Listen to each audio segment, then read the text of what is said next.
अगर आपका भी किसी ना किसी बैंक में कोई अकाउंट है तो आपको पता होगा नई नई जो गाइडलाइन है, नए नए जो रूल्स हैं वो यहाँ पे आ चुके हैं। तो देखिए आज की इस वीडियो में हम आपको बताने वाले हैं, आपका किसी भी बैंक में अकाउंट है, चाहे वो प्राइवेट बैंक हो चाहे वो सरकारी बैंक हो, तो आपको पता होगा आपको उसमें अपना जो मिनिमम बैलेंस है वो आपको रखना होता है। अगर आप अपने खाते में मिनिमम बैलेंस नहीं रखते हैं तो आपको यहाँ पे जो चार्जेस है वो आपको पे करने होते हैं। तो आज मैं आपको बताने वाला हूँ कुछ सेलेक्टेड बैंक की कि अगर आपके उनमें खाते हैं तो आप उनमें कितना बैलेंस रख सकते हैं और आपको कितना बैलेंस रखना होगा।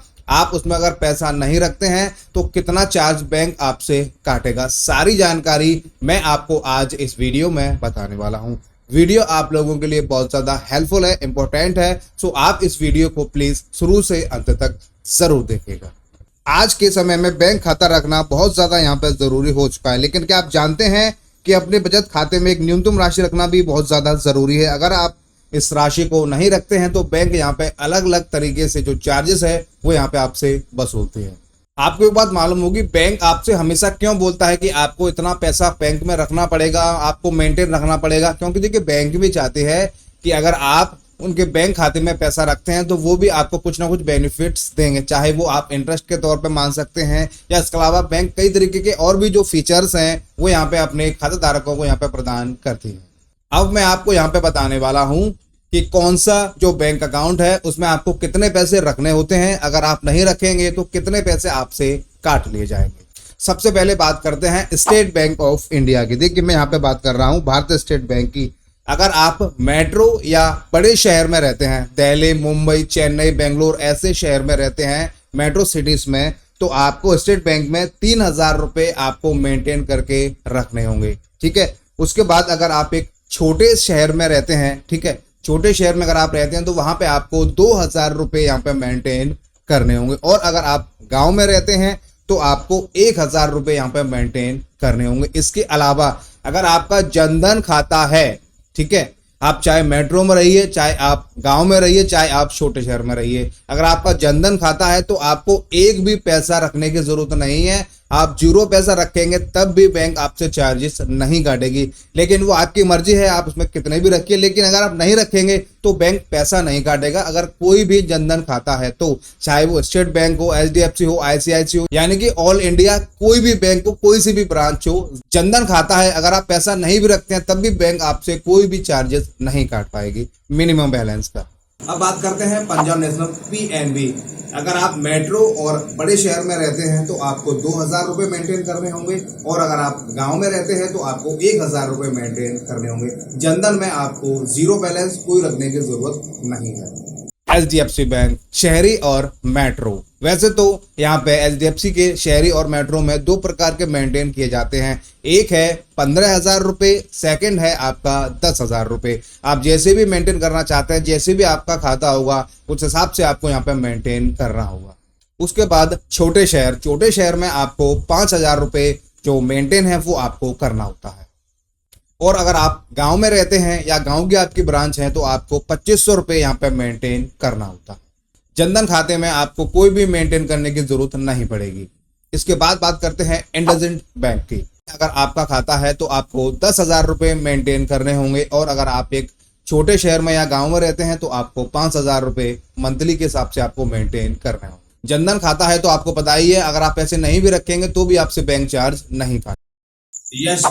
यस बैंक ही एक ऐसी बैंक है, चाहे आपका मेट्रो सिटीज में अकाउंट हो, चाहे आपका छोटे शहर में अकाउंट हो, चाहे आपका ग्रामीण में अकाउंट हो, इनको 10,000 रुपये जो मेंटेन है वो करना होता है। आपका ऑल इंडिया कहीं का भी खाता हो, आपको 10,000 रुपये यहाँ पे मेंटेन करके रखना होता है। अगर आप अपना खाता मेंटेन नहीं रखते हैं तो यहाँ पे 500 रुपये प्लस GST का आपसे चार्ज काटा जाएगा, क्योंकि जो यस बैंक है इसका 10,000 से कम का कोई भी यहाँ पे जो मिनिमम बैलेंस है वो नहीं है। अब बात करते हैं ICICI बैंक। मेट्रो सिटीज और बड़े शहर में अगर आपका खाता है तो आपको 10,000 रुपये मेंटेन करने होंगे। छोटे शहर में अगर आपका किसी का खाता है तो आपको 5,000 रुपये मेंटेन करने होंगे। गांव, कस्बा या देहात का आपका खाता है तो आपको 2,500 रुपये यहाँ पे मेंटेन करके रखने होंगे। इतने पैसे अगर आप नहीं रखते हैं तो बैंक आपसे चार्जेस यहाँ पे वसूलेगा। और अगर आपका जनधन 0 खाता है तो आप पैसा नहीं रखेंगे तो आपका कोई भी चार्जेस बैंक नहीं काट पाएगा। इसके अलावा भी भारत में बहुत सारी बैंक हैं जिसमें आपका अगर खाता है तो आपको यहाँ पे जो मिनिमम बैलेंस है वो आपको रखना होता है। अगर आप मिनिमम बैलेंस नहीं रखेंगे तो आपको पता होगा बैंक आपसे जो चार्जेस है वो वसूलती है। अब मैं आपको बताता हूँ कि आपका जो मिनिमम बैलेंस है जो मेंटेन है वो किस तरीके से काउंट किया जाता है।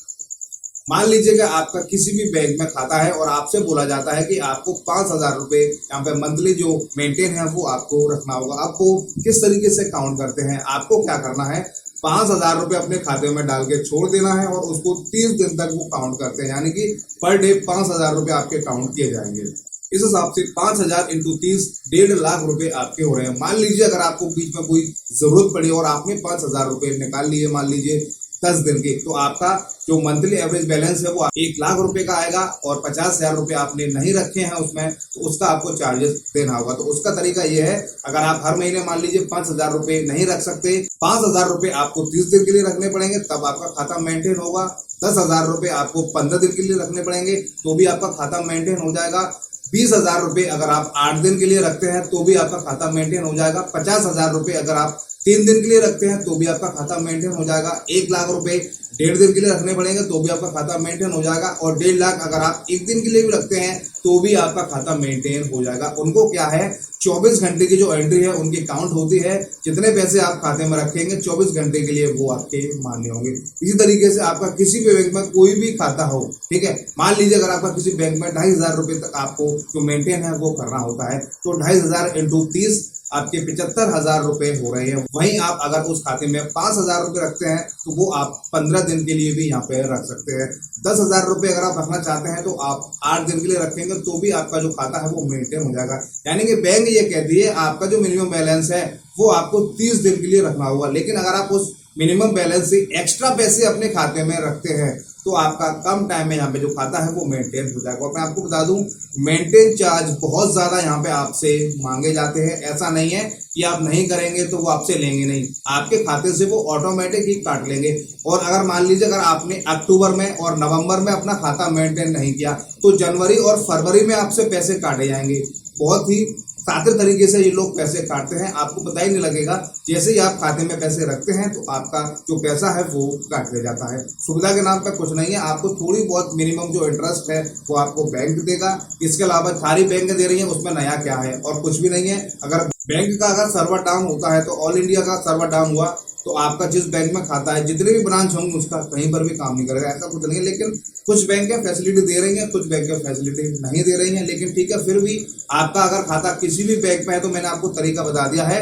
अगर आप अपना खाता मेंटेन करना चाहते हैं तो इस प्रोसेस से अगर आप अपना खाता मेंटेन करते हैं तो फ्यूचर में आपको कोई भी दिक्कत नहीं आएगी और आपका कोई भी मेंटेन चार्जेस है वो आपका नहीं काटा जाएगा। और मैं आपको एक बात बता दूं, महीने 2 महीने के अगर आपके चार्जेस काटे गए हैं तो आप बैंक मैनेजर से बोल के उसको रिफंड करा सकते हैं। लेकिन आप सोचें कि हर बार आप इसी तरीके से करें तो नहीं हो पाएगा। कभी कभी आप अपने पैसे को रिफंड मंगा सकते हैं।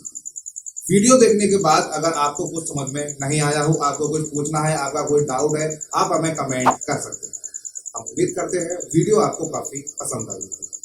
वीडियो देखने के लिए आप सभी का बहुत बहुत धन्यवाद।